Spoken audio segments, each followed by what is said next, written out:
Bonjour, bonjour, peuple congolais. Bonsoir, bonsoir, bonjour, bonjour. Bateau Baza, États-Unis.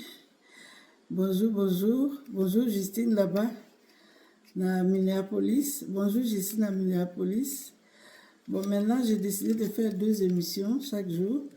C'est-à-dire, j'ai fait un en lingala et un en français. Comme ça, les amis qui ne comprennent pas lingala peuvent aussi comprendre. Bon. Aujourd'hui, nous avons une nomination à Kinshasa.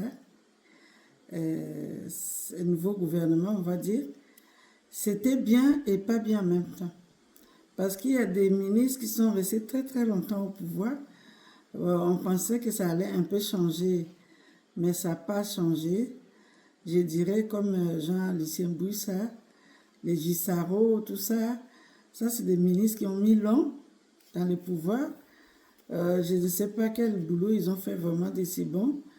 Les Moïse Dozang et tout ça là.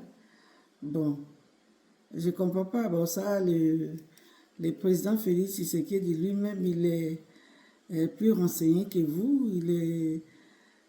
Bon, lui-même, il sait peut-être que.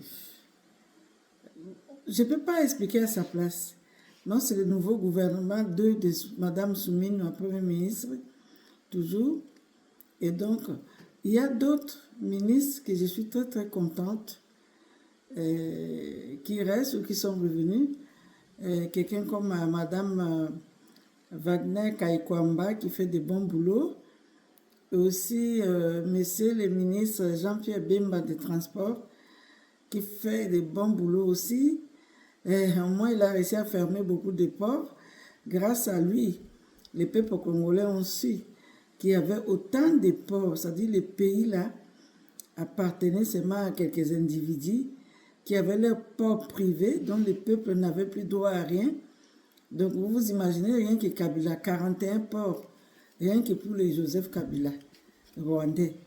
Il avait 41 ports au Congo. C'est-à-dire que ces gens-là nous ont vraiment exploités à un niveau où on ne comprend pas. C'est-à-dire les Congos étaient dans leurs mains, quoi. Nous, les Congolais, c'est rien. Tout était à eux, ça leur appartenait. Ils pouvaient faire rentrer. Bon, le port, pour moi, c'était surtout pour faire rentrer des armes. Parce que les armes, vous imaginez le nombre de conteneurs des armes qu'on arrive à avoir de nos jours à Kinshasa. Alors, il est resté 18 ans au pouvoir, vous imaginez un peu? Ça fait beaucoup, ça fait beaucoup. Donc, félicitations à son excellence Jean-Pierre Bemba pour ce boulot magnifique. Ça demande beaucoup d'énergie, beaucoup de recherche pour tomber sur tous ces ports-là. Donc ça, au moins, c'est fait. Comme au Congo, il y a tellement de traîtres et notre armée était tellement infiltrée pendant 18 ans. Et vous me direz, 18 ans. Ben 18 ans, nous, on a fait confiance à ce monsieur Joseph Kabila qu'on nous a imposé. Et nous, on a cru que c'était vraiment le fils de Laurent Désiré Kabila. Or que c'était un imposteur. En ce moment même, il est jugé. Donc, je ferai une vidéo sur ça aussi. Mais ce Rwandais ne nous a pas rendu service. Il est venu avec ses complices pour piller le Congo et donner beaucoup de biens du Congo à d'autres pays d'Afrique. Comme ça, ces pays restent les yeux fermés. L'exemple de Brazzaville qui bénéficiait de tous les dividendes de nos forêts, même beaucoup d'autres choses. Et nos îles même qu'ils ont vendues aux Rwandais, tout ça. Et il y a aussi les Ougandais qui profitaient de l'or de l'autre côté. Donc il y a trop de choses qui étaient mal faites dans les temps des Kanam, des Kabila, Kazemberi. Maintenant, dans les procès, on découvre beaucoup de choses. Bon, là, il faut vraiment faire une vidéo approfondir parce qu'il y a beaucoup de mauvaises choses que ce monsieur nous a fait. Et c'est pas fini, il continue à faire. Il ne se rend même pas compte qu'il n'est plus président, qu'il faut qu'il arrête d'exterminer les peuples congolais là à Goma, mais les massacres continuent. D'ailleurs, à l'heure où je vous parle, c'est très chaud à Goma. Bon, là, je vais faire une autre vidéo aussi pour expliquer mieux les choses. Mais c'est très, très difficile pour le peuple congolais qui voudrait bien avoir la tranquillité, que ce n'est pas possible. Même dans la ville de Kinshasa, l'infiltration était au maximum. 43 généraux traîtres, donc vous imaginez un peu. Je ne sais pas pourquoi. Ces messieurs nommaient tellement de généraux dans les groupes de RCD, Goma ou pas quoi là. C'est que Kagame avait créé. Donc, ils avaient tellement de postes dans la ville de Kinshasa ou dans la République démocratique du Congo tout entière. Ces gens-là nous ont tellement exploités. Hein. Il y avait James Kabarebe qui était les grands patrons, je veux dire, qui dirigeait et l'armée congolaise et l'armée rwandaise. Donc vous pouvez vous imaginer. Il y a un exemple que je vais vous dire tout simple. Nous avions un Makanika qui était donc le chef de rebelles M23. On nous a toujours dit que ce Makanika était un Congolais. À notre grande surprise, quand Makanika est tombé au front, ils ont amené son corps au Rwanda. Ils ont fait le deuil au Rwanda, il y avait sa famille au Rwanda. Donc ça veut dire, tous ces gens qu'on nous dit c'est des Rwandais, des Congolais, et c'est pas du tout vrai. C'est pas du tout vrai, mais maintenant, petit à petit, les vérités commencent à sortir. On commence à voir beaucoup de choses. On commence à être situé, éclairé et tout ça, pour tout ce qu'ils nous ont fait pendant des années. Et c'est très difficile. À l'heure où je vous parle là, ça chauffe aussi à Goma. Ça chauffe vraiment à Goma parce que, comme les Wazalendo ont enlevé, c'est même pas les Wazalendo, c'est les jeunes du quartier Mabanga qui ont enlevé un colonel de Kagame. Donc Kagame est furieux. Il demande à ces gens de faire tout pour trouver le colonel en question. Mais le colonel en question a été enlevé depuis avant-hier, je pense. Et à l'heure actuelle, il doit être très loin ou à Kinshasa, on ne sait pas. Et lui, maintenant, avec ses acolytes, Willy Ngoma et les autres, les chefs de communication de Wazalendo, de M23, ils sont venus dans ces quartiers, ils ont encerclé la maison, ils ont encerclé, les quartiers Mabanga pour tuer les jeunes, ils tuent des jeunes, ils tirent partout pour tuer les civils. C'est affreux. Ce que les Rwandais font à la République démocratique du Congo, c'est juste affreux. Et que tout le monde entier, ferme les yeux pendant des années sur ça. Parce que tous ces gens qui fermaient tous ces pays qui fermaient les yeux, ils avaient des dividendes. On les payait pour fermer les yeux, pour ne pas parler. Comme ça, et ils continuaient à exploiter. La dernière fois, sur une vidéo, je vous parlais de Vietnam, du Mexique, hein, tous ces pays, qu'est-ce qu'ils ont à faire avec l'Afrique. Donc, je ne vous parle pas de nos voisins, les Ougandais, les Kenyans, tout ça, hein, qui profitent et qui profitent encore. Parce que les Kenyans aussi envoient de temps en temps l'armée kenyane, hein, qui se transforme en M23, mais c'est quand on les tue, quand on les attrape, c'est là qu'on sait que c'est des militaires kenyans. Mais cette histoire a assez duré, donc petit à petit, on commence à voir plus clair. On va avancer pas à pas. Mais là, ça c'est un message. Si quelqu'un m'entend, qu'il envoie aux jeunes de Goma, il faut vous battre. Il ne faut pas vous laisser faire. Parce que si vous continuez à avoir peur d'eux, ils vont toujours venir tuer. Alors que si vous prenez votre courage en main, tous en même temps, regardez les Wazalendo. D'une manière ou d'une autre, il y aura toujours de perdants. D'une manière ou d'une autre, vous faites ou vous ne faites pas. Ces Rwandais qui ont l'habitude de massacrer les gens vont toujours commettre des massacres. Maintenant qu'on leur dit de partir, qu'ils ne veulent pas partir, donc ils vont venir toujours chercher à massacrer. C'est ça qui est très, très, très grave pour nous. Là, j'ai vu des messages qu'Eric Prince a lancé à Kagame de ramener ses pions, hein, je dis un bon terme parce que lui c'était encore plus difficile, de ramener ses pions, enlever ses pions sur le sol congolais, sur tout l'étendue du Congolais. Maintenant, les messages qu'on envoie, si un jour les Rwandais ne veulent pas écouter, eh bien, ça sera vraiment très difficile parce que les peuples congolais n'ont plus le temps ni la patience de supporter cette guerre. Donc, la patience a assez duré. Donc, je pense que si jamais Kagame décide encore de s'entêter, je pense que ça va mal finir. Parce que de toute façon, on a déjà démantelé tellement de choses à Kinshasa. Les traîtres, les tennis, plein de choses qu'on a démantelées. C'est une histoire dormir debout. Hein? Et les colonels qu'on a trouvés à Kassai, ces colonels, avaient à Kachamata, je pense, mais ce colonel avait tout un artillerie chez lui. C'était toutes les armes qu'ils ne veulent pas donner aux Wazalendo ou aux jeunes FARDC pour se battre. Ces officiers-là prennent les armes, amenées chez eux et gardent ces armes chez eux. Et pendant que les jeunes ne trouvent pas de quoi pour se battre, pour se défendre, eux, ils gardent les armes que l'État achète pour les FARDC ou bien pour les donner une partie à Wazalendo. Surtout, ils ne veulent rien donner aux Wazalendo.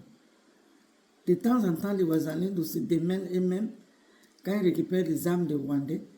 Et c'est comme ça qu'ils arrivent à se défendre et à défendre la République démocratique du Congo. Parce que c'est une guerre qui est très difficile. Nous avons tellement des infiltrés. Plus la complicité des Congolais qui ne comprennent rien. Là. Les Congolais qui pensent qu'à leur ventre, à leur famille, les Congolais qui pensent qu'à l'argent, hein, ils vendront même leur mère pour garder l'argent, pour avoir de l'argent plutôt. Ces Congolais, il y en a beaucoup. Et là, on est en train de les arrêter. De toute façon, chaque jour au Congo, chaque jour à la République démocratique du Congo, on arrête. Si ce n'est pas les généraux, c'est des civils. Si ce n'est pas les civils, c'est des gouverneurs. C'est un truc à haut niveau tellement que vous n'avez aucune idée. On arrête tellement les gens que ça devient la rigolade, quoi. Ça devient la rigolade. Là, les colonels du M23 enlevés par les Wazalendo à Goma, dans les quartiers Mabanga, c'est ça là, ça a mis Kagame hors de lui. Kagame est devenu fou. Il est devenu fou. Donc Kagame est devenu vraiment fou. C'est une histoire qui est vraiment insensée. Et pour ça, il veut tuer les jeunes de ces quartiers pour la vengeance de son frère. Maintenant, ce que je peux vous dire à tous les peuples congolais d'ouvrir l'œil, surtout aux Gomatassiens d'ouvrir l'œil et de rester ceux qui n'ont rien à faire, de se cloîtrer à la maison parce que les Wazalendo aussi ont lancé un message qu'ils ne vont pas se laisser faire. Ils vont encercler Goma dans la nuit. Comme c'est M23, on leur demande de partir, qu'ils ne veulent pas partir, les Wazalendo vont aussi faire leur boulot. Ce soir, Goma sera encerclé. Donc, mes frères et sœurs, les enfants, veuillez rester chez vous. Veuillez rester chez vous, car ce soir, ou même dans la semaine à venir, ça va être très très compliqué à Goma. Envoyez-nous les messages via les YouTube, les réseaux sociaux, le Facebook, parce qu'on a besoin d'avoir un peu plus d'informations. Parce que comme la ville est bouclée, donc on aimerait bien avoir beaucoup d'informations. Voilà. Mais ce n'est pas du tout facile d'en arriver là. De toute façon, le peuple congolais est décidé. On a décidé, tout le monde. On ne peut plus se laisser faire. Parce que là, trop c'est trop. Là, ils ont vraiment franchi la ligne rouge. Et c'est pour ça qu'on va aller jusqu'au bout maintenant. Kagame doit rester chez lui. Et il ne comprend pas. Là, ils ont dit qu'ils vont encore... Là, vous allez voir, hein, Kanambe, comme il y a son procès, il était à Abidjan. Vous vous rendez compte? Il y a des pays africains qui continuent à les soutenir. Il est parti à Abidjan pour chercher les rebelles encore et venir encore mettre chez les Rwandais pour attaquer le Congo. Parce que la plupart des voyages qu'il fait, c'est pour aller recruter et encore recruter. Donc c'est ça. Il vagabonde là, il ne peut plus rester sur place. Il vagabonde pays par pays. 4 jours, il reste ici, 4 jours. Il ne sait plus où habiter. Peut-être aussi par la peur, il ne sait plus où habiter. 4 jours, il est à Abidjan. 3 jours, il est à Kigali. 3 jours, il se cache vers Goma. À autre temps, il est en Namibie. Quelques jours, il est en Zambie ou en Tanzanie. C'est comme ça. Il va en Swatini. Il change de pays tellement que maintenant, il a peur de quoi? Il a peur qu'on puisse l'attraper. Lui-même, il sait, hein, tout le mal qu'il a fait. Il sait pourquoi, il se cache. Il sait de quoi il parle. Parce que faire des choses comme ça, c'est pas normal. Ce n'est vraiment pas normal. Massacrer les gens qui t'ont nourri. C'est-à-dire la main qui t'a nourri, tu coupes la main qui t'a nourri. C'est exactement ce qu'il fait. Et j'aimerais bien que ces procès puissent bien se passer. Qu'on puisse récupérer tout. Parce que quand il est venu au Congo, il n'est venu sans rien. Il avait que les godillots de la pluie, là, des bottes bizarres. Comment il a fait pour devenir milliardaire, on n'a pas compris. Comme il a donné tout aux pays voisins, à d'autres pays du monde, pour fermer les yeux, l'Occidentaux, carrément, ils avaient tout à ouf, hein, avec les Européens, la communauté européenne, qui bénéficiait de tout et de tout. Donc, Kagame nous a vraiment mis au fond du gouffre. Mais malgré ça, le Congo se lève. Malgré ça, le Congo se lève. Et le Congo se lève malgré toutes ces guerres-là. Les Congolais se battent malgré toutes ces guerres. C'est pour ça qu'il faut aller sur place. Moi, j'étais sur place, je vis comment, malgré les problèmes, malgré la faim, il y a tellement de moments où il n'y a pas d'électricité, les nourritures ne viennent pas, les chambres froides tombent en panne, mais les gens sont toujours debout. Tout ce qui reste maintenant, que le peuple congolais mette la main dans la pâte, c'est-à-dire manger local, faire la pêche du Congo, baisser les prix. Comme ça, tout le monde peut manger tranquillement. Faire beaucoup d'élevage. Parce qu'on a la place pour faire beaucoup d'élevage. Hein? On a la place. Moi, d'ailleurs, quand je suis arrivé là-bas, on m'a offert au moins 2 canards qui étaient élevés par ma famille. Donc, quand on veut vraiment, on peut. Hein? On peut cultiver, on peut faire de l'élevage, on peut faire beaucoup de choses. Donc, voilà. Il ne faut pas baisser les bras. Parce que baisser les bras, c'est signe de faiblesse. C'est là qui ouvre la porte pour la manipulation et pour la corruption. Si toi-même tu cherches à avoir ton argent, mais si l'ennemi vient pour te corrompre, tu vas lui dire non, je n'ai pas besoin de ton argent, je n'ai pas envie de trahir mon pays. Et donc, c'est pour ça qu'on demande au peuple maintenant de se battre, de chercher l'argent, de cultiver, de pêcher. On a des fleuves, on a la mer, on a des lacs. Il y a tellement d'opportunités dans ces pays-là. Donc, si le peuple met la main à chercher, à pêcher, à chasser, on aura de quoi faire. Hein? On n'aura pas besoin d'aller manger les Thompson qui viennent je sais où. Hein? On n'aura pas besoin de manger ces poulets qui viennent... on les met déjà des piqûres dans ces poulets-là. Hein? Tu ne sais pas ce que tu manges dans ces poulets. Donc, on a beaucoup de choses à faire chez nous. En Afrique, on doit cultiver beaucoup pour manger de bonnes choses. On doit manger beaucoup de bonnes choses. Il ne faut pas toujours prendre les choses qui viennent d'ailleurs.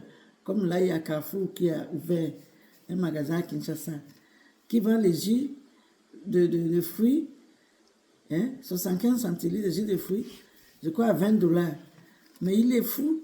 Mais vous êtes fou. Vous prenez les gens pour des cons. 20 $.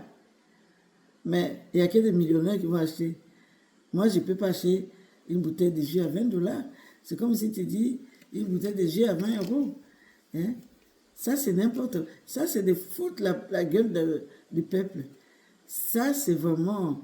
Ça, j'encourage pas les choses comme ça. Hein? C'est vraiment n'importe quoi. C'est-à-dire, un litre de lait à 20 $. Non, non, non, non, non. Hein? Bon, je ne comprends pas. Il y a beaucoup de vaches au Congo. On peut faire du lait. Bon, peut-être avec la chaleur, c'est pas... Les laits liquides, ça tourne très vite. Moi, j'ai fait l'expérience, j'ai acheté des litres de lait. Et au bout d'un moment, quand il n'y a pas de courant, qu'il y a des coupures de courant, tu ne peux pas le garder longtemps. Hein? Donc, tout ça, c'est aussi l'électricité. Je ne sais pas qui s'occupe vraiment de l'électricité du Congo. L'énergie au Congo, c'est la catastrophe. Il n'y a pas d'électricité. Les ministères de l'énergie, là, pardon, on l'a changé. On a mis quelqu'un d'autre. Mais franchement, vous n'aimez pas les peuples congolais? Coupure de courant 8 jours dans un quartier. Ça dit toutes les provisions que tu as fait là, tu dois jeter. Hein? Comment vous voulez construire un pays sans électricité, sans que les citoyens lambda puissent faire des provisions? C'est pas normal. Mais chez vous, est-ce que le courant est coupé? Chez vous, est-ce que vous avez 8 jours de coupure d'électricité? C'est non. Et entre-temps, les Congolais, ils vendent l'électricité au Rwanda. Pardon. Le Rwanda a notre électricité gratuitement. L'Ouganda a notre électricité. Et si je comprends bien, le Congo-Brazzaville aussi. Et entre-temps, nous-mêmes à Kinshasa, il n'y a pas le courant. Ce n'est pas normal. Les ministres de l'énergie, là, il faut faire quelque chose. Il y a assez d'argent pour acheter des groupes, pour acheter quoi, j'en sais rien. Mais il faut réparer des barrages, je ne sais pas. On a assez d'eau à Kinshasa. Qu'est-ce qui vous empêche de fournir correctement les courants dans cette ville de Kinshasa? Parce qu'il y a une ville qui est plongée dans le noir. Par exemple, à Limité. Maintenant, j'ai compris. Il y a toujours des coupures de courant à Limité industriel. Parce qu'ils font tellement de mauvais magouilles là-bas. C'est là-bas qu'on a attrapé beaucoup de tenues militaires. C'est Olive Lembe. Hein? J'entendais même les gens qui font des charcuteries là. Ils mettent des farines, ils mettent n'importe quoi dedans. Il y a tellement de mauvaises choses qui se passent dans les métiers industriels là. Les services d'hygiène. La police devait veiller à faire des contrôles de masse dans les métiers industriels. Parce qu'il y a tellement de saleté là-bas que le peuple congolais mange. Il faut faire quelque chose pour le peuple congolais. C'est pas possible de vivre comme ça. On va de catastrophe en catastrophe. On cherche à s'en sortir, mais on nous enfonce de l'autre côté. Comment voulez-vous qu'on puisse vraiment être debout? C'est comme si on a un genou en bas et un genou en l'air. Expliquez-nous cette histoire d'électricité. Moi, je ne comprends pas. Tous les jours, ils coupent le fil et quand ils viennent te réparer, ils demandent encore de l'argent. Mais ce n'est pas possible. Ce n'est pas normal. Comment on peut faire ça aux populations? Mais il va te donner l'argent. Que lui-même, il a combien? Pour vivre, il a des enfants. Ils vont vivre comment? Vous pensez qu'à vous? Mais vous imaginez le nombre de coupures que vous coupez dans la journée pour manipuler les gens, pour qu'on puisse vous donner de l'argent. Vous imaginez? C'est énorme. C'est énorme. On est fatigué. Arranger des choses, je ne sais pas moi. Hein? Et tous ces ministres-là qui sont là longtemps, on ne devait même pas les garder longtemps. On devait voir leurs capacités. On devait voir chaque 6 mois. Chaque 6 mois, on vérifie qu'est-ce qu'il fait comme boulot. Après, on change. Ou on continue, ou on change. Parce que s'ils sont là seulement pour piller, pour voler, ça ne vaut pas la peine. Ils sont là seulement pour le détournement. Ça ne vaut pas la peine. Hein? C'est-à-dire, on ne va pas faire confiance à ces ministres s'ils sont là seulement pour le détournement. C'est une honte. Donc, le Congo est vraiment le pays des détourneurs. Arrêtez, s'il vous plaît. Hein? Et honte. Et honte. Il y a des personnalités. Un grand monsieur comme ça, dans les 4x4, hein, SUV ou je ne sais pas quoi. Et tu vois que oui, lui là, il a détourné des millions. Et voilà, il a détourné des millions, on parle ça, il a détourné des millions. Parce qu'on ne les arrête pas. Ou bien quand on les arrête, on les sort aussitôt. Il faut les arrêter définitivement. Il faut être sévère, président. Parce que si vous êtes sévère, les autres vont avoir peur. Si vous n'êtes pas sévère, les autres n'auront pas peur. Hein? Tout le monde va vouloir voler. C'est malheureux. Hein? C'est triste à la fin. Normalement, le peuple congolais doit faire du bon boulot à tous les niveaux. Hein? Arrêtez de piller le Congo. Pardon. Arrêtez de piller. Parce que le peuple a besoin d'évoluer. Quand un pays souffre, que quand on veut se lever, tout le monde doit profiter de ça. Il ne faut pas que les gens, d'autres personnes restent derrière et les autres avancent et les autres pillent. Ce n'est pas normal. Le Congo a besoin de bons Congolais de qualité. Et non de mauvais de Congolais de mauvaise qualité. Nous avons besoin de qualité pour les pays, pour avancer les pays, pour tout. Pour trouver des nourritures pas chères. Hein? Nous avons besoin de Congolais de bonne qualité. Les ministres de l'Agriculture, on ne sait même pas qu'est-ce qu'ils font. Les ministres de la Pêche, on ne voit pas les poissons. Là au Congo, il n'y a que les poissons de Thomson. Le ministre de l'Agriculture était là depuis. Mais qu'est-ce qu'il amène comme le truc de produits agricoles? C'est quoi? À part mon général Kabouik là-bas, qui fait le maïs. Et ça, c'est l'armée. Et félicitations à lui. Mais toi, les ministres de l'Agriculture et des pêches et l'élevage, vous faites quoi? C'est quel boulot vous faites? On ne voit même pas votre travail. Hein? Et seulement le gros nom. Je suis ministre, je suis ministre. Faites des boulots, faites des bons boulots. Hein? Embauchez des agronomes pour donner des cours aux villageois, aux paysans, pour bien travailler. Pour pêcher, pour cultiver. Il y a tellement d'opportunités là. Avec la terre qu'on a, il y a tout qui pousse. Donc, si vous aidez les gens vont s'en sortir. Si vous ne faites rien, c'est que vous ne voulez pas que le Congo évolue. Donc, vous voulez rester confort dans votre bureau climatisé. Et pendant que le peuple souffre, vous êtes content. Là, vous êtes content. Peuple congolais, aimez la vidéo, likez, partagez.